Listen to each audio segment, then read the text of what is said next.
తెలంగాణ రాష్ట్ర వ్యాప్తంగా కూడా ఏదైతే సంచలనం సృష్టించినటువంటి సంఘటన ఏదైతే ఉందో మాలబంటి హత్యకు సంబంధించి దారుణంగా అతి కిరాతకంగా ఏదైతే హత్య చేసినటువంటి పరిస్థితి ఉందో మరి మాలబంటి కుటుంబాన్ని ఈరోజు పరామర్శించారు. మరి మనతో పాటు ఈరోజు అంబేద్కరిస్ట్ సామాజికవేత్త హెచ్ఆర్ వేణు గారు మనతో పాటు ఉన్నారు. అడిగి తెలుసుకుందాం అసలు ఈ సంఘటనకు సంబంధించి వీళ్ళు ఏం అబ్జర్వ్ చేసిరు, అక్కడ నిజంగా పోలీసులు ప్రాపర్గా ఇన్వెస్టిగేషన్ చేసిరా లేదా అనేటటువంటి అంశాలన్నీ కూడా తెలుసుకునే ప్రయత్నం చేద్దాం. ముందుగా నమస్తే అండి. అసలు ఈరోజు మీరు అబ్జర్వ్ చేసిన దాంట్లో ఏమని తెలుసుకున్నటువంటి వాస్తవాలు తెలుసుకున్నారు? అంటే ఇది ముఖ్యంగా దీన్ని పరువు హత్య అంటారు. అంటే ఒక భారతీయుడు ఇంకొక భారతీయుడిని ప్రేమించి పెళ్లి చేసుకుంటే పరువు పోతుందా? ఇది ప్రపంచంలో ఎక్కడన్నా ఉందా అండి? ఇది పరువు హత్య కాదు, కులోన్మాద కుల దురహంకార హత్య. ముందు పరువు హత్య అనే పదం తీయాలి. పరువు అంటే నేను చంపితే నాకు పరువు వస్తుందా? అసలు మన ప్రచారంలోనే తప్పు ఉందండి. అది కులోన్మాదంతో చేసే కుల దురహంకార హత్య.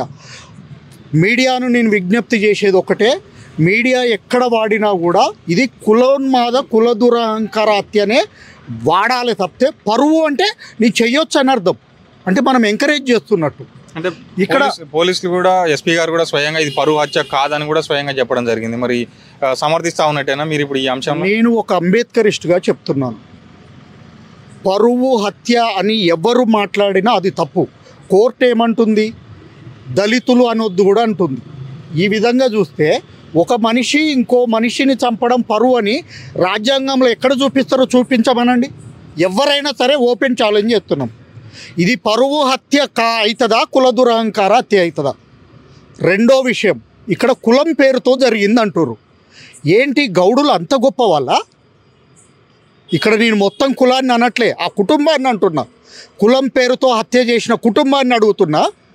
1000 సంవత్సరాలు మీకు చదువుకునే హక్కు లేదు, ఆస్తి సంపాదించే హక్కు లేదు, ఆయుధం పట్టే హక్కు లేదు. శూద్రులకు ఎన్ని నీచమైన ఆంక్షలు విధించబడ్డాయో నేను ఇప్పుడు చదివి చెప్తా. అంటే వీళ్ళకు చదువు నిరాకరించినప్పుడు పరువు పోలే, ఆస్తి హక్కు నిరాకరించినప్పుడు పరువు పోలే, ఆయుధం అంటే ఆత్మగౌరవంగా బ్రతకడానికి అవకాశం లేకుండా చేసినప్పుడు పరువు పోలే. నేను ఈ సమాజాన్ని అడుగుతున్నా, ఒక్కరిని కాదు. ఇది పరువు ఎట్లయితుంది? మాలల కుల వృత్తి వ్యవసాయం. నిజం చెప్పాలంటే ఈ దేశానికి తిండిని ఇచ్చిన మేము గొప్ప వాళ్ళం. ఏం చేసి గొప్ప వాళ్ళు అయినరు వాళ్ళు? చెప్పండి. ఈ దేశం కోసం ఏం త్యాగాలు చేశారు? అక్కడ బాబాసాహెబ్ అంబేద్కర్ ఉన్నారు. ఈ ప్రపంచానికే జ్ఞానాన్ని అందిస్తున్నారు. ఇంత పెద్ద భారతదేశానికి స్వేచ్ఛ, సమానత్వం, సౌభ్రాతృత్వం, సమన్యాయాలతో కూడిన రాజ్యాంగం ఇచ్చాడు. మరి ఇంత మంచి వారసులము మేము గొప్ప వాళ్ళమా, వాళ్ళు గొప్ప వాళ్ళ? ఒక్కటే మాట చెప్తున్నాము, ఎవరైతే కృష్ణ ఉన్నాడో, కృష్ణను చంపిన వాళ్ళను ఉరి శిక్ష పడేంత వరకు మేమెవ్వరం కూడా విశ్రమించము. ఓపెన్ ఛాలెంజ్ చేసి చెప్తున్నాం. మీరు ఎవరెవరు అడ్డుకుంటారో అడ్డుకోండి. ఒక వ్యక్తిని చంపితే సమర్థించడం సిగ్గుమాలిన పని. ఎవరైనా కావచ్చు. అది ఒక వ్యక్తి మరొక వ్యక్తిని, అంటే ఒక మనిషి ఇంకో మనిషిని ప్రేమిస్తే తప్ప. ఇక్కడ చాలామంది ఒక మాట అంటుర్రు, స్నేహం చేసి ప్రేమిస్తురని. స్నేహం చేస్తే ప్రేమించొద్దా? బంధువులలో ప్రేమిస్తారు, కాలేజీలలో ప్రేమిస్తారు, గుళ్ళల్లో ప్రేమిస్తారు, స్నేహితులను ప్రేమిస్తారు. ప్రేమించడం తప్ప? చెప్పండి. వీళ్ళెవరు ప్రేమించట్లేదా? ఈ కులానికి సంబంధించిన వాళ్ళు వేరే కులాల వాళ్ళని ప్రేమించలేదా? ఇప్పుడు మీరు ఎవరినైనా ప్రేమించవచ్చు. ఇది రాజ్యాంగం ఇచ్చిన హక్కు. ఇప్పుడు మీరు తప్పు అని మీరు పదే చెప్తా ఉన్నారు. ఆ కుటుంబానికి ఏదైతే మాలబంటి అలియాస్ కృష్ణకి మీ కుటుంబానికి మీరు న్యాయం చేస్తా అని చెప్తా ఉన్నారు. ఇక్కడ ఇంతమంది యువకులు మీకు మద్దతుగా కదిలిరు, మీరు పోయి ఈ రోజు పరిశీలించారు. మరి ఇక్కడ ఇదే సూర్యాపేట జిల్లా కేంద్రంలో అనేక మంది నాయకులు ఉన్నారు. మాజీ మంత్రి జగదీష్ రెడ్డి, ప్రస్తుత ఎమ్మెల్యే జగదీష్ రెడ్డి ఉన్నాడు. ఆయన ఒక మాట కూడా అనలేదు. కాంగ్రెస్ పార్టీ నాయకులు రామరెడ్డి దామోదర్ రెడ్డి కానీ, ఇటు రమేష్ రెడ్డి కానీ ఇంతవరకు వాళ్ళ కుటుంబ సభ్యుల్ని కలిసింది లేదు, ఇటు వీళ్ళనైనా అటు వాళ్ళనైనా. మరి ఇకపోతే కొంతమంది బహుజనవాదం అని చెప్పేటటువంటి బీసీలందరూ ఐక్యం చేస్తాం అని చెప్పేటటువంటి ఒట్టిజానయ్య లాంటి నాయకులు కూడా మరి ఇంతవరకు అయితే కనీసం అంటే అదే కొడకూడలో ఒక వేరే కులస్తులు చనిపోతే పోయి పరామర్శించి వచ్చినటువంటి ఒట్టిజానయ్య యాదవ్ కనీసం వీళ్ళని అడిగిన దిక్కు లేదు. మరి ఇటువంటి నేపథ్యంలో ఇంతమంది అంతేందుకు క్లియర్గా ఏదైతే మీరు ఇంతగానో క్లియర్గా చెప్తానో సమానత్వం అని, మరి ఒక అంటే ఒక మాల కులానికి సంబంధించినటువంటి ఒక మహిళ అంటే దళిత సమాజానికి సంబంధించినటువంటి నాకు అగ్రకులాలకు పోవాల్సినటువంటి పదవిని నాకు ఇచ్చిరని కూడా స్వయంగా ఆమె చెప్పింది. అటువంటి అంటే సూర్యాపేట మున్సిపల్ చైర్మన్ అన్నపూర్ణ గారు కూడా మరి బీఆర్ఎస్ పార్టీ మీటింగ్కి పోయిరు కానీ కేటీఆర్ కలిసిరు కానీ ఇంతవరకు ఆ కుటుంబాన్ని కలవలేదు. మరి ఇంతమంది నాయకులే కదలలేదు, మరి ఆ కుటుంబానికి మీరు ఎట్లా న్యాయం చేస్తారని ధైర్యంగా ఉన్నారు? ఇక్కడ ఒక్కటేనండి, వీళ్ళందరినీ కూడా ఎవరైనా సరే భారతీయులం, మనమందరం భారతీయులమని భావించే వాళ్ళు, మేము భారతీయులమని భావించే వాళ్ళందరూ కూడా ఎవరిని హత్య చేసినా ఖండించాలి. అది నైతిక బాధ్యత. అది లేని వాళ్లకు ఎవరెవరైతే రాలేదంటున్నారో మేమందరం చెప్తున్నాం, జీవితంలో వీళ్ళకు ఓటేయం. వీళ్ళకి అధికారం కాదు కదా, ఏదో పదవులు చెప్పారుగా, వార్డు మెంబర్ను కూడా కానియం. ఇక్కడికి వచ్చి ఇప్పటికైనా బేషరతుగా మద్దతు తెలిపి నిందితులకు శిక్ష పడేలాగా వాళ్ళు ప్రవర్తించకపోతే వాళ్ళను వార్డు మెంబర్గా కూడా కానియమని మా అందరి తరపున నేను చెప్తున్నాను. అంటే ఇప్పుడు ఏదైతే మాల వంటికి సంబంధించినటువంటి అంశంలో క్లియర్గా ఇక్కడ ఏదైతే వర్గీకరణ అంశం కూడా క్లియర్గా ఉన్నట్టుగా కనిపిస్తూ ఉంది. అంటే చాలా వరకు కూడా ఇంతకుముందు గతంలో అంబేద్కర్ వాదం అనగానే ఫస్ట్ కదిలేది దళిత యువకులు కానీ ప్రతి ఒక్కరు జెండా బట్టి అయినా అంటే తినకుండా వచ్చి కదిలినటువంటి యువకులు చాలామంది ఉన్నారు. మరి ఈ నేపథ్యంలో ఒక మాల కులానికి సంబంధించినటువంటి వ్యక్తికి అట్లా జరిగితే ఇంతవరకు ఇతర సామాజిక వర్గాల నుంచి ఎక్కడి నుంచి కూడా మద్దతు దొరకట్లేదు. దీన్ని ఏ విధంగా చూస్తూ ఉన్నారు? ఇది నిజంగా చాలా తప్పు. నిజంగా దళిత ఉద్యమకారులందరికీ ఒకటే విజ్ఞప్తి చేస్తున్నా, అన్నదమ్ముల పంచాయతీ అంటారు. అన్నదమ్ముల పంచాయతీ అది వేరు. మనలో ఒకరికి కష్టం కలిగితే అందరూ రావాలి. కులాలకు, మతాలకు, పార్టీలకు, ప్రాంతాలకు అతీతంగా అందరూ నిందితుడి తరపున నిలబడాలి, బాధితులను శిక్షించడానికి రావాలి. బాబాసాహెబ్ అంబేద్కర్ గారు ఒక్కటే మాట చెప్పారు, మీలో మీరు కలహించుకుంటే మిమ్మల్ని నేను కాదు కదా ఆ దేవుడు కూడా కాపాడలేడని. ఇప్పటికైనా అందరూ మేధావులు అందరూ కూడా దీని మీద పాజిటివ్గా తీసుకొని ప్రతి ఒక్కరూ ఒక హత్య చేసి ఇదేదో గొప్ప ఘనకార్యంలాగా స్నేహితులకు బంధువులకు తిప్పి శవాన్ని చూపించారంటే వీళ్ళని నడి రోడ్డు మీద ఉరి తీయాలి. ఆ ఉరి తీసేంత వరకు ఈ ఉద్యమం ఆగదని చెప్తున్నారు. ఇప్పుడు ప్రధానంగా మాలబంటిని హత్యకు సంబంధించినటువంటి అంశంలో బుచ్చమ్మ చెప్తేనే మన వాళ్ళు చేసిరని కూడా స్వయంగా చెప్తా ఉన్నటువంటి, అంటే ఆమె ప్రేరేపించడం వల్లనే వీళ్ళు చేసిరని. అసలు ఏం జరిగి ఉండొచ్చు సంఘటనలో మీరు అబ్జర్వ్? నేను యాక్చువల్గా చనిపోయిన కృష్ణ వాళ్ళ భార్యతో కూడా మాట్లాడాను. ఆ అమ్మాయి కూడా చెప్పింది వాళ్ళ నానమ్మే వాళ్ళ ఇంట్లో అందరినీ సూటిపోటి మాటలతో వేధించేదంట. వాళ్ళ నానమ్మ వాళ్ళ ఫాదర్ ఇద్దరు ఈ పిల్లల్ని రెచ్చగొట్టారంట. వీళ్ళ బ్రదర్ వాళ్ళు మర్చిపోదామన్నా కూడా గుర్తు చేయకుండా. ఇప్పుడు అదే కాదు, మిగతా సమాజం కూడా చంపిన వాడిని సమర్థించు ప్రోత్సహిస్తున్నారు. మీరు ఒక్క చదువురాని వయసు మీరిన ముసలమ్మ గురించి మాట్లాడుతుర్రు. ఆమె చేసింది తప్పైతే చదువుకొని ఉద్యోగాలు చేస్తూ వ్యాపారాలు చేస్తూ సమాజంతో బ్రతుకుతూ చంపిన వాళ్ళను సమర్థిస్తున్న వీళ్ళనేం చేయాలి చెప్పండి? ఒక వయసు మీరినామే, చదువు లేనామా, లోక పరిజ్ఞానం లేనామా మాట్లాడితేనే మనం ఇంత అంటున్నాము. మరి అన్నీ ఉన్న వాళ్ళు ఎట్లా సమర్థిస్తున్నారు? ప్రతి ఒక్కరిని గుర్తుపెట్టుకోండి, ఈరోజు ఏదో ఇక్కడ జరిగిందని కాదు, రేపు మీ కుటుంబాలకు కూడా ఏదో ఒక రూపంలో అన్యాయం జరుగుద్ది. ఆ రోజు మిగతా సమాజం ఇలాగే తప్పు చేసిన వాడిని ఖండించాలా? ఇది చాలా తప్పు. దీన్ని తీవ్రంగా ఖండిస్తున్నాం. ప్రజలు తమ ఆలోచన విధానాన్ని మార్చుకోవాలి. మార్చుకునేంత వరకు ఈ ఉద్యమం ఆగదు. మొత్తం కుటుంబాన్ని వ్యతిరేకించి వచ్చిన అమ్మాయి ఆమె. ఆ అబ్బాయి చనిపోయింది అనగానే అమ్మాయి రియాక్షన్ చూసినాం. భయపడుతుంది. ఈరోజు నన్ను కూడా ఏమన్నా చేస్తారేమోనని. ఇది ఎవరితోనో చెప్పిన మాటలు కాదు, స్వయంగా నేను నాతో మాట్లాడిన మాటలు. నాకు భయం అవుతుందన్నా ఏమన్నా చేస్తారేమోనని అంటుంది. అంటే ఆమెకు నైతికంగా, ఆర్థికంగా, మోరల్గా, న్యాయపరంగా అన్ని రకాలుగా మద్దతు ఇవ్వడానికి మేమందరం ఇక్కడ సిద్ధపడ్డాము. 100% ఆమెకు మా పూర్తి సహాయ సహకారాలు అందిస్తాము. నిందితులకు శిక్ష పడేంత వరకు. ఇప్పటి వరకు చాలామంది ఏమనుకుంటున్నారు అంటే రాష్ట్రంలో ఎక్కడ కూడా ఏ అన్యాయం జరిగినా ఎవరికి శిక్ష పడలేదు, ఇది కూడా అలాగే అవుతుంది అనుకుంటున్నారు. కానీ చెప్తున్నాము, అంబేద్కరిస్టులుగా మేము దీన్ని సీరియస్గా తీసుకుంటున్నాము. ఈ కేసులో ఎవరెవరు ఇన్వాల్వ్ అయినారో ప్రతి ఒక్కరికి ఉరి శిక్ష పడేంత వరకు వదిలే ప్రసక్తే లేదు. అంటే ఇప్పటివరకు గతంలో దళితులపైన దాడులు జరిగినటువంటి ఘటనలలో ఇప్పటివరకు ఎంతమందికి న్యాయం చేయగలిగారు? ఇదే అంబేద్కరిస్టులు కానీ ఇదే యువతరం అంతా కదిలి, ఇదే నాయకులంతా సామాజికవేత్తలంతా కదిలి అంటే ఇప్పటివరకు జరగలేదు అని చెప్తా ఉన్నారు. మరి ఇప్పటివరకు జరగంది, మరి ఈ కుటుంబానికి కూడా జరుగుతుందన్న గ్యారంటీ అని. మీరు అడిగింది వాస్తవము. ఇప్పటికీ కొన్ని వందల హత్యలు జరిగాయి.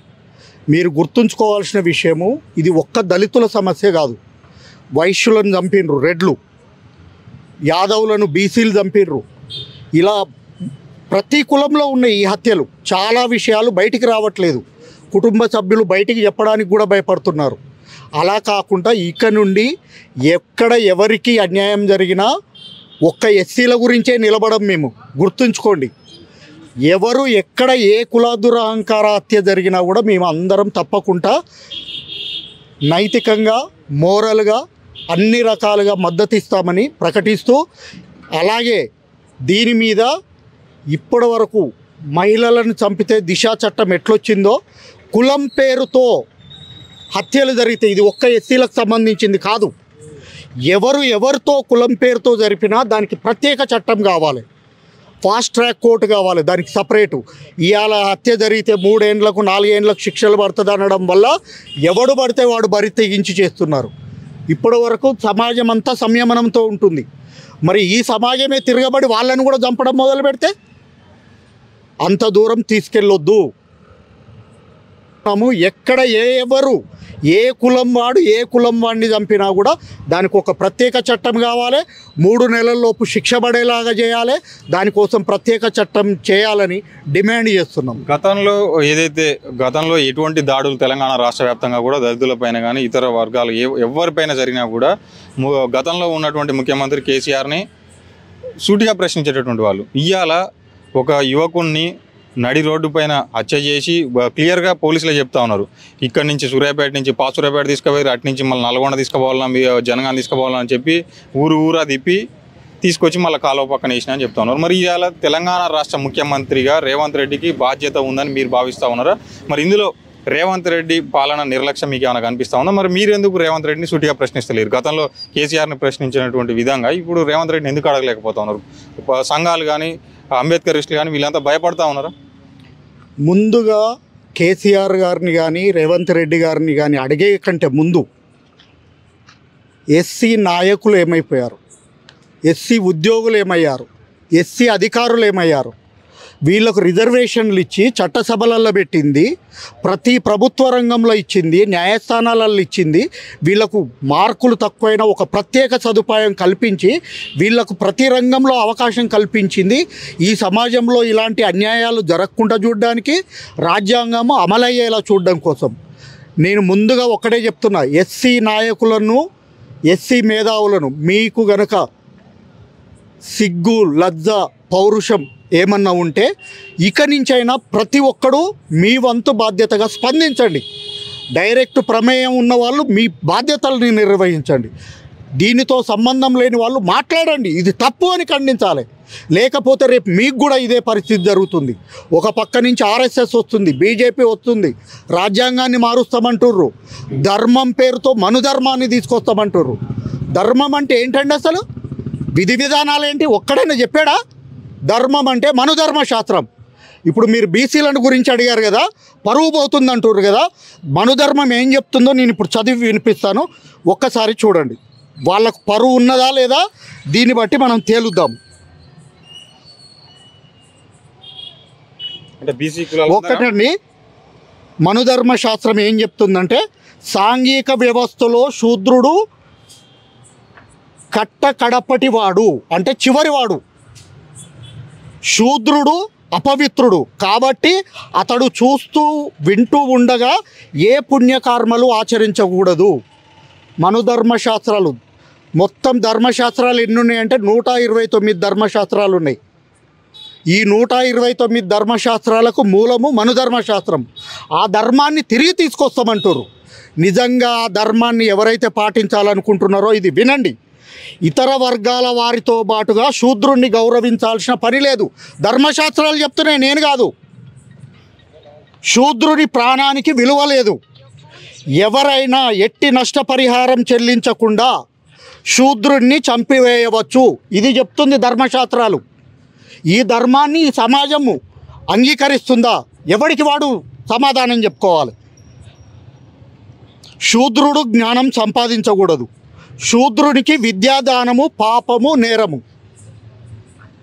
వీళ్ళకి పరువు ఎక్కడుందండి? పరువు హత్యలు చేయడానికి సిగ్గుందా అసలు? శూద్రుడు ఆస్తి సంపాదించకూడదు. బ్రాహ్మణుడు తనకు ఇష్టం వచ్చినప్పుడు వాడి ఆస్తిని తీసుకోవచ్చు. నేను ఏదైతే చెప్తున్నానో ప్రతిదానికి మేము కట్టుబడి ఉన్నాం. నేను సాక్ష్యాధారాలతో చూపిస్తా, రిఫరెన్స్లు ఇస్తా. ఏ ధర్మశాస్త్రంలో ఎక్కడ ఉందో చెప్తాను. ఇదేదో మేము కల్పించి చెప్తున్నది కాదు, హిందూ మత ధర్మశాస్త్రాలు చెప్తున్నాయి. దీన్ని తీసుకురావాలనుకుంటున్నారు అజ్ఞానులు, మూర్ఖులు. రాజ్యాంగం వచ్చినాకనే వీళ్ళకు చదువు వచ్చింది, ఉద్యోగాలు వచ్చినాయి, వ్యాపారాలు చేసుకునే హక్కులు వచ్చినాయి, అన్నీ వచ్చినాయి. సర్వ సుఖాలు అనుభవిస్తూ రాజ్యాంగాన్ని మారుస్తామని ఎవడో పనికిరానోడంటే వీళ్ళందరూ జెండాలు పట్టుకొని పోతున్నారు. ఆలోచించండి. ఇదేదో ఎస్సీల సమస్య కాదు, భారతదేశ సమస్య. రాజ్యాంగం అంటూ మార్చబడితే మీ తాత ముత్తాలు ఎట్టనైతే చొక్క లేకుండా ఒక పూట తిండి లేకుండా బ్రతికినరో మీ పిల్లలు వాళ్ళ పిల్లలు కూడా అదే నీచమైన బతకబోతున్నారు. నిజంగా మీరు అలా బ్రతకాలనుకుంటే చదువును వదిలేయండి, ఆస్తులను వదిలేయండి, ఉద్యోగాలు వదిలేయండి. ఈ ధర్మశాస్త్రాలు ఏం చెప్తున్నాయో దీని ప్రకారం బ్రతికి చూపించండి. అంతేగాని అనుభవించేదేమో స్వేచ్ఛ సమానత్వాలు, సపోర్ట్ చేసేదేమో మను ధర్మశాస్త్రాలకు. ఇంకా చెప్తాను చూడండి, వీళ్ళకి పరువు ఏడుందో తేలుద్దాం. శూద్రుడు రాజోద్యోగం చేయకూడదు. ఉన్నత వర్గాలకు సేవ చేయడమే శూద్రుని విధి ముక్తి మార్గం. శూద్రులు అనగానే బీసీలు అనుకుంటున్నారు, తప్పు. బ్రాహ్మణ క్షత్రియ వైశ్య 3 కాని వాళ్ళంతా శూద్రులే. హిందూ మత ధర్మశాస్త్రాల ప్రకారం, రాజ్యాంగం ప్రకారమే కమ్మ, రెడ్డి, వెలమ, కాపులు అగ్రకులాలు. హిందూ మత ధర్మశాస్త్రాల ప్రకారం వీళ్ళు శూద్రులు. ఇప్పుడు ఈ మీటింగ్ మాట్లాడుతున్న అందరినీ అడుగుతున్నా, మీ తాత ముత్తాతలు ఎవడన్నా చదువుకుండా ఉద్యోగాలు చేసిండా, వ్యాపారాలు చేసిండ్రా, రోజంతా కష్టపడి తినకుండా బతికిర్రు కదా? బాబాసాహెబ్ కల్పించిన హక్కుల వల్లనే కదా ఈరోజు లక్షల కోట్లు సంపాదించారు. ఏ రాజ్యాంగం ద్వారా మీరైతే హక్కులను సాధించుకొని హ్యాపీగా బతుకుతున్నారో దాన్నే కాలరాస్తామంటారు. సిగ్గుందా అని అడుగుతున్నా. చెప్పండి మీరందరూ. నిజంగానే మీరు ధర్మాన్ని కాపాడాలనుకుంటే మీ ఆస్తులన్నీ బాపన్నోళ్ళకి ఇవ్వండి, మీ పిల్లల్ని చదువు మానేపియండి, కుల వృత్తులు చేసుకొని బతకండి. అప్పుడు మీరు ధర్మాన్ని కాపాడినట్టు. చేసేదేమో రాజ్యాంగ ఫలాలు అనుభవిస్తారు, ధర్మాన్ని కాపాడుతామంటారు. ధర్మం అంటే ఏంటో తెలుసా? ఎవరినైనా అడిగారా? ధర్మం విధి విధానాలు ఏంటిదో ఆర్ఎస్ఎస్ బీజేపీలు చెప్పాలి. ధర్మం అంటున్నారు. ఏంటి ధర్మం అంటే? అన్యాయం, అది అక్రమం, అసమానత. ధర్మం అంటే కుల వృత్తులు చేయడం. మీరు ధర్మాన్ని ఎవడైతే కాపాడుతామంటున్నో మీరు మీ కుల వృత్తులు చేసి బ్రతికి చూపించండి. ధర్మశాస్త్రాల గురించి ఇంకొక 2 ఉన్నాయి. ఉన్నత వర్గాల వారు శూద్ర స్త్రీలను వివాహం చేసుకోకూడదు. అయితే శూద్ర స్త్రీని ఉంపుడుగత్తగా ఉంచుకోవచ్చు. మళ్ళీ వినండి, ధర్మాన్ని కాపాడతామంటున్న శూద్రులారా, బీసీలారా, రెడ్లలారా, శూద్రులు మీరంతా, ఉన్నత వర్గాల వారు శూద్ర స్త్రీలను వివాహం చేసుకోకూడదు. అయితే శూద్ర స్త్రీని ఉంపుడుగత్తగా పెట్టుకోవచ్చు. శూద్రుడు ఉన్నత వర్గాల స్త్రీలను ముట్టుకుంటే సజీవంగా తగలబెట్టాలి. దీన్ని మీరు అంగీకరిస్తుర్రా? ధర్మాన్ని కాపాడడం అంటే బొట్టు పెట్టుకొని చిందులేయడం కాదు. ఈ విధి విధానాలను పాటించడం, తెలుసుకోవడం. చదువుకున్నారు కదా, హిందూ మత ధర్మశాస్త్రాలు తీసి చదవండి. చదివి మీకు అంగీకారం అయితే దాన్ని అప్పుడు పాటించండి. చదవకుంటే ఎట్లా పాటిస్తారండి? శూద్రుడు దాస్యంలో పుట్టాడు, అతడికి సర్వదా దాస్యంలోనే ఉండాలి. డాక్టర్ అంబేద్కర్ గారు వాల్యూమ్ నెంబర్ 7 పేజీ నెంబర్ 49. నేను ఏదో ఇది అన్ని సృష్టించి చెప్పట్లే, అంబేద్కర్ గారి రచనల నుంచి తీసుకున్నా. ప్రతిదానికి నేను రిఫరెన్స్ ఇస్తాను. ఇందులో ఒక్కటైనా తప్పు ఉందని నిరూపిస్తే మేము అంబేద్కర్ ఇష్టం కాదని ఒప్పుకుంటాం. ఇలాగే కాదు, ఇంకా 100,000 ఉన్నాయి. ఇప్పటి నుంచి ఇక్కడ మొత్తం హిందూ ధర్మశాస్త్రాల గురించి రాసి పెడతాం. వచ్చి చదువుకోండి, మమ్మల్ని అడగండి. అంబేద్కర్ ఇష్టం ఉన్నాం. ధర్మం అంటే ఏంది, మీ బ్రతుకులేంది? వీళ్ళకి పరువు ఎక్కడదండి? పరువు పోవడానికి వీళ్ళకు పరువు, మానము, మర్యాద, చదువు, ఆస్తి, ఆయుధం అన్నీ కల్పించిందే బాబాసాహెబ్ అంబేద్కర్ గారు. నిజంగా కావాలంటే దాన్ని వదిలేయండి, అప్పుడు మీకు పరువు ఉన్నట్టు. ఇది అజ్ఞానంతో కూడిన సమాజం. ఇది వీళ్ళని ఎడ్యుకేట్ చేయాల్సిన బాధ్యత అంబేద్కరిస్టులుగా ప్రతి ఒక్కరిపైన ఉంది. నిజంగా మీరు ఎవరైనా సరే ధర్మాన్ని కాపాడాలనుకుంటే, పరువును కాపాడాలనుకుంటే ధర్మశాస్త్రాల ప్రకారం ముందు మీ బ్రతికేంటో తెలుసుకోండి. మేము వ్యవసాయ వృత్తికి చెందిన వాళ్ళం, మా నాయకుడు ప్రపంచ మేధావి. కాబట్టి ఇది పరువు హత్య కాదు, మూర్ఖులు చేసిన కుల దురహంకార హత్య. ఈ హత్య చేసిన వాళ్లకు 100% ఉరిశిక్ష పడేంత వరకు మేము ఎవ్వరం కూడా ఊరుకోము, వదిలిపెట్టే ప్రసక్తే లేదు. మాలబంటికి సంబంధించినటువంటి అంశంలో ఆ యువకుడు కూడా గతంలో సూర్యాపేట ఇదే అంబేద్కర్ పార్క్ దగ్గర చాలా కార్యక్రమాల్లో కూడా పాల్గొన్నటువంటి వ్యక్తి. ఏదైతే ఇక్కడ ఉన్నటువంటి మున్సిపల్ చైర్మన్ పైన అవిశ్వాసం పెడతా ఉన్నారంటే ఆ పార్టీ ఈ పార్టీ అని కాదు, ఇక్కడ అన్యాయం జరిగితే నేను ముందుంటానని కదిలినటువంటి యువకుడు. అంటే ఒక దళిత మహిళకు అన్యాయం చేస్తారా మీరు, అవిశ్వాసం పెట్టి దించాలని చూస్తారా అని చెప్పి కూడా ప్రశ్నించినటువంటి వ్యక్తి. అటువంటి వ్యక్తి అనేక కార్యక్రమాల్లో పాల్గొన్నాడు. మరి ఒక పక్క మంచి కోణం ఆయనకు ఉన్నప్పటికీ కూడా చాలా వరకు జిల్లా వ్యాప్తంగా కూడా కొంతవరకు చర్చ ఏం జరుగుతూ ఉందంటే, మరి గతంలో తెలంగాణ తల్లి బొమ్మ ఏదైతే విగ్రహం ఉన్నదో అక్కడ జరిగినటువంటి సంఘటనలో మాలబంటి కూడా ఉన్నాడు అనేటటువంటి చర్చ కూడా జరుగుతూ ఉంది. కాబట్టి మరి అసలు మాలబంటిని మీరు ఏ విధంగా చూస్తూ ఉన్నారు? మరి ఒక మంచి కోణంలో చూస్తూ ఉన్నారా, లేదంటే గతంలో ఆయన కూడా దాడులలో పాల్గొన్నాడు కదా అనేటటువంటి అంశంలో చూస్తూ ఉన్నారా? ఫైనల్గా అయితే మాలబంటి అయితే ఇక లేడు. మరి ఆయనకు న్యాయం మీరు ఏ విధంగా చేద్దాం అనుకుంటా ఉన్నారు? ఒకవేళ బంటే గనక అల్లరి చిల్లరి వ్యక్తి అయితే, అతని స్నేహితులు బంధువులు, అతను ఈ లోకల్ అబ్బాయి కూడా కాదు, తుంగతుర్తి దగ్గర అన్నారానికి సంబంధించిన వ్యక్తి హత్య గావించబడితే ఇన్ని వేల మంది ఎట్లా వచ్చారు? ఆ రోజు బంటి చనిపోయిన సెర్మనీకి ఎంతమంది వచ్చారో చూశారు కదా. అంతమంది స్నేహితులను ఎలా సంపాదించుకోగలిగాడు? తప్పుడు ప్రచారాలను ఆపండి, హంతకులను సమర్థించడం ఆపండి, లేదంటే వీళ్ళ మీద కూడా చట్టపరమైన చర్యలు తీసుకోవడానికి కూడా మేము వెనకాడము. ఇక నుంచి ఈ విషయంలో ఎట్టి పరిస్థితుల్లో ఉపేక్షించే సమస్య లేదు. అన్నీ ఎస్సీ ఎస్టీ బీసీలే కాదు, ప్రజాస్వామ్యవాదులందరూ దీనిని ఖండించాలి. ప్రతి ఒక్కరూ ఇలాంటి హత్యలను ఖండించకపోతే రేపు మీ కుటుంబాలకు కూడా ఇదే దుస్థితి పడుతుందని హెచ్చరిస్తున్నాం. ఇప్పుడు ఒక్కసారి చూడండి, సమాజంలో లక్షల కోట్ల రూపాయలు దేశాన్ని దోసుకొని సంపాదించిన వాళ్ళు ఉన్నారు, భూములు కబ్జాలు చేసి సంపాదించిన వాళ్ళు ఉన్నారు, హత్యలు మానభంగాలు చేసిన వాళ్ళు ఉన్నారు, ఫోన్ ట్యాపింగులు చేసి అందరినీ బలవంతంగా పిలుచుకొని మానభంగాలు చేసిన వాళ్ళు ఉన్నారు. వీళ్ళందరికీతో పోలిస్తే బంటి చేసిన చిన్న చిన్న పనులు ఎంత పెద్ద తప్పులు ఎట్లా కనపడతాయి? అంటే పై కులం వాడు దేశాన్ని దోసుకొని లక్షల కోట్ల రూపాయలు సంపాదించవచ్చు, ఫోన్ ట్యాపింగులు చేసి అందరినీ బెదిరించవచ్చు, డ్రగ్స్ వాడవచ్చు, వాళ్ళకేమి వర్తించవా? ఒకవేళ బంటి 1-2 తప్పులు చేసిండు అనుకుందాం, అయితే అతన్ని చంపేయచ్చా? మరి 2 చిన్న తప్పులు చేసిన బంటిని చంపడమే కరెక్ట్ అయితే, మరి మొత్తం దేశాన్ని సర్వనాశనం చేస్తున్న వాళ్ళని ఏం చేయాలి? లక్షల కోట్ల వైజాగ్ స్టీల్ను 50,000 కోట్ల గట్టబెడుతుర్రు. పోర్టులు, ఎయిర్పోర్ట్లు, రైల్వేలు, నేషనల్ హైవేలు, దేశ సంపదలన్నింటినీ దొబ్బి తింటుర్రు కదా, వాళ్ళని ఏం చేయాలి? అంటే వాళ్ళకి చట్టాలు వర్తించవా? నేను ఒక తప్పు చేస్తే నన్ను ఎవడైనా చంపొచ్చా? మీరేదైనా తప్పు చేస్తే మేము చంపొచ్చా? మన దేశం ఒక ప్రజాస్వామ్య దేశం కదా, చట్టాలు ఉన్నాయి కదా. నిజంగా ఎవరైనా తప్పు చేస్తే కేసు పెట్టండి, చట్ట ప్రకారం శిక్షించాలి. ఇప్పుడు మేము కూడా అందరం కలిసి ఎవరు లేరు వాళ్ళ కుటుంబంలోని మేము దాడి చేయొచ్చా? ఎందుకు మేము రాజ్యాంగం ప్రకారము అధికారుల్ని కలిసి చట్ట ప్రకారం చేయాలనుకుంటున్నాం? మనుషులం మనం, ఆటవికులం కాదు. ఒకప్పుడు ఆటవికులు ఉండేది, గుర్రాన్ని వదిలిపెట్టి గుర్రం పోయిందంతా నాదే అన్నారు. ఈరోజు అది చేయగలుగుతామా? ప్రజాస్వామ్యాన్ని పరిరక్షించుకోకపోతే,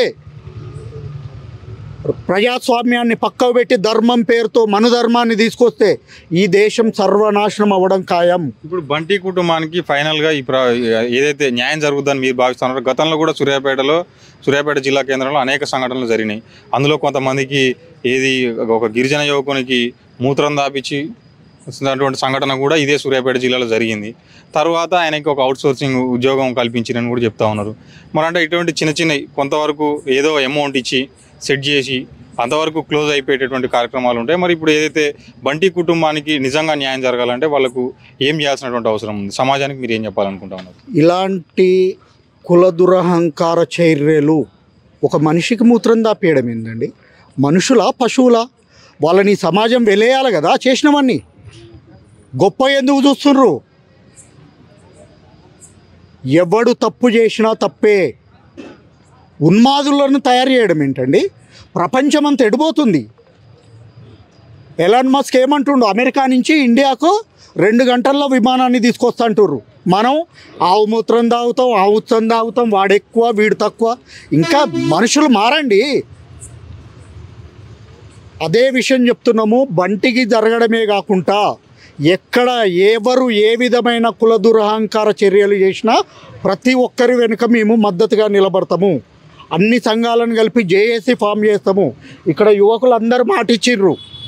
ఈ ఎవరైతే బంటిని చంపారో వాళ్లకు ఉరిశిక్ష పడేంత వరకు విశ్రమించే ప్రసక్తే లేదు. దీనికోసం ఉద్యమాలు చేస్తాము, లీగల్ ఫైట్ చేస్తాము, అన్ని సంఘాలను కలుపుతాము. తప్పకుండా వాళ్లకు శిక్ష పడేలాగా చూస్తాం. బంటి హత్య విషయంలో కొంతమందిని అయితే ఎఫ్ఐఆర్లు నమోదు చేసి రిమాండ్ రిపోర్ట్ అయితే పెట్టిరు. మరి చాలా వరకు కూడా ఏం జరుగుతూ ఉందంటే మరి మందిని ఎక్కువ జమ చేస్తే కేసు నీరుగార్చేటటువంటి కార్యక్రమం ఉంటుంది అనేటటువంటి చర్చ కూడా కొంత జరుగుతూ ఉంది. మరి ఆ సంఘటన మీరు ఏదైతే ఇప్పుడు భార్గవి కూడా స్వయంగా మా నానమ్మ అని చెప్పి గతంలో సూటిపోటి మాటలు అనేది అని స్వయంగా చెప్పిందని చెప్తా ఉన్నారు. కానీ ఏదైతే రిమాండ్ రిపోర్ట్లో ఆమె బుచ్చమ్మ పేరు నమోదు చేసిన తర్వాత ఆ విషయాలన్నీ ఆమె చెప్పింది. ఏదైతే రిమాండ్ రిపోర్టు ఇచ్చినటువంటి పరిస్థితులలో అదే విషయాలన్నీ కూడా ఒక రోజు ముందే ఒక ప్రధాన దినపత్రికలో వచ్చినాయి. మరి ప్రధాన దినపత్రికలో వచ్చినటువంటి అంశాలను ఆధారంగా మరి ఎఫ్ఐఆర్ నమోదు చేసిరని మీరు ఏదైతే రిమాండ్ రిపోర్టు ఉందని మీరు భావిస్తూ ఉన్నారో, లేదంటే వాస్తవంగా ఇప్పుడు ఏదైతే హతమార్చినటువంటి ఘటనల్లో పాల్గొన్నటువంటి వ్యక్తులు వీళ్ళే అని మీరు సమర్థిస్తూ ఉన్నారు? ఎవరెవరు హత్య చేశారు, ఏ విధంగా ఇన్వాల్వ్ అయినరు అనేది పోలీసులు ప్రతిదీ కూడా రికార్డు చేయడం జరిగింది. వాళ్ళని అధికారులను కూడా మేము కలవడం జరిగింది. వాళ్ళు చాలా స్పష్టంగా చెప్పారు. మొత్తం సీన్ రీకన్స్ట్రక్షన్ అంతా జరిగింది. ఎన్ని గంటలకు ఫోన్ వచ్చింది, ఎన్ని గంటలకు చంపినరు, ఎన్ని గంటలకు వాళ్ళ స్నేహితుడి దగ్గరికి వెళ్ళినరు, ఎన్ని గంటలకు వాళ్ళ నాయనమ్మ దగ్గరికి తీసుకెళ్ళినరు, అన్నీ కూడా రికార్డ్ అయినాయి. ఎక్కడెక్కడ సీసీ కెమెరాలు ఉన్నాయో అవన్నీ తీసి దగ్గర పెట్టుకుంటున్నాం. మీకు తెలియని విషయం ఏంటంటే ఐ విట్నెస్లు కూడా మేము తయారు చేసి పెట్టినాం. ఇప్పుడు రివీల్ చేయము. ఐ విట్నెస్లు ఏదైతే రోజు ఇది ఫైనల్ ఇయరింగ్కి వస్తుందో ఆ రోజు ప్రవేశపెడతాం. ఈలోపు మేమందరం కలిసి ఎక్కడెక్కడ సీసీ కెమెరాలలో వెహికల్ వచ్చింది, అంతెందుకు ఇదే బంటిని తీసుకొని వెళ్తూ టీ స్టాల్ దగ్గర ఆగినరు. సీసీ కెమెరా ఫుటేజ్లు ఉన్నాయి, ఐ విట్నెస్లు ఉన్నాయి. ఐ విట్నెస్లు లేవనే తప్పుడు ప్రచారం జరుగుతుంది. 100% ఇంకా ఎక్కడెక్కడ ఎవరెవరున్నారో అందరినీ గ్యాదర్ చేస్తాము. ప్రతి ఒక్క ఐ విట్నెస్ను ఇప్పుడు రివీల్ చేయం. అంతే. అంటే ఇప్పుడు కోర్టులో సబ్మిట్ చేస్తాం. వీళ్ళకు ఉరిశిక్ష పడేలాగా. బంటిని హతమార్చిన తర్వాత పాసూరేపేట తీసుకుపోయారు, అటు నుంచి వేరే గ్రామాలకు తీసుకుపోయారు అని చెప్తాను. మరి మీకు పోలీసు వాళ్ళే కలెక్ట్ చేశారు. వాళ్ళు చెప్పిన దాని ప్రకారం అక్కడ ఎక్కడెవరైతే ఈ కార్లను చూడడము వీళ్ళని చూసినరో వాళ్ళందరితో మేము మాట్లాడుతున్నాం. మాట్లాడిన వాళ్ళతోని వాళ్ళు సాక్ష్యం చెప్పడానికి ప్రిపేర్ చేస్తున్నాము. కాకపోతే ఇప్పుడు రివీల్ చేయట్లేదు. ఐ విట్నెస్ ఒక్కరు కాదు 10 మంది ఉన్నారు. కాబట్టి వాళ్ళు తప్పించుకునే ప్రసక్తే లేదు. సీసీ ఫుటేజ్లు ఉన్నాయని పోలీసులు మీకు స్వయంగా చెప్పారు. మేము అధికారులను కలిసి అడిగినాం, రిక్వెస్ట్ చేసినాం, ఏమేమి జరిగింది మొత్తం అడిగాము. వాళ్ళు కూడా సహకరిస్తామని చెప్పారు. అంతేకాకుండా వీళ్ళు ఎక్కడెక్కడ తిరిగారు, ఆ ప్రాంతాలలో ఎక్కడెక్కడ సీసీ కెమెరాలు ఉన్నాయో అవన్నీ కలెక్ట్ చేస్తున్నాము. ఎవరెవరు వ్యక్తులు చూసిండ్రో అవి కూడా కలెక్ట్ చేస్తున్నాం. అవన్నీ కూడా గోప్యంగా ఉంచుతున్నాము. వాళ్ళని డైరెక్ట్ కోర్టులోనే సబ్మిట్ చేస్తాము. ఇది అందరం కలిసి చేస్తున్న చర్య. అది ఎవరో ఒక్కరు బాధ్యత తీసుకుంది కాదు, అందరం కలిసి చేస్తున్నాము. తప్పకుండా శిక్ష పడేలాగా చేస్తాం. మొత్తానికి బంటికి న్యాయం జరిగే వరకు అందరూ కూడా అండగానే ఉంటారు. 100% ఉంటాము. తప్పకుండా బంటికే కాదు, ఏ కులం వాడిని అవమానించినా హత్యలు చేసినా వాళ్ళకు మేము మద్దతుగా నిలబడతాము. Thank you. ఇది ఫైనల్గా బంటికి సంబంధించినటువంటి అంశంలో ఈ బంటికే కాదు, ఇక్కడ తెలంగాణ రాష్ట్ర వ్యాప్తంగా కూడా ఏ కులంలో ఎవరికి అన్యాయం జరిగినా కూడా, అంటే ఒక భారతీయులుగా సగటు మనిషికి ఎక్కడ అన్యాయం జరిగినా సరే అంబేద్కరిస్టులుగా సామాజికవేత్తలుగా మేము ముందుంటామని కూడా స్పష్టంగా హెచ్ఆర్ వేణు గారు చెప్తా ఉన్నారు. మరి చూడాలి బంటి కుటుంబానికి నిజంగా న్యాయం జరిగే వరకు కూడా అంతా అండగా ఉండి న్యాయం ఎప్పుడు జరుగుతున్నటువంటి అంశాన్ని మొత్తానికైతే ఫాస్ట్ ట్రాక్ కోర్టు పెట్టి మరి క్లియర్గా తక్షణమే ఆ కుటుంబానికి న్యాయం చేయాలని కూడా చెప్తా ఉన్నారు. మరి చూడాలి మరి ప్రభుత్వం ఏ రకంగా చర్యలు తీసుకుంటున్నటువంటి అంశాన్ని.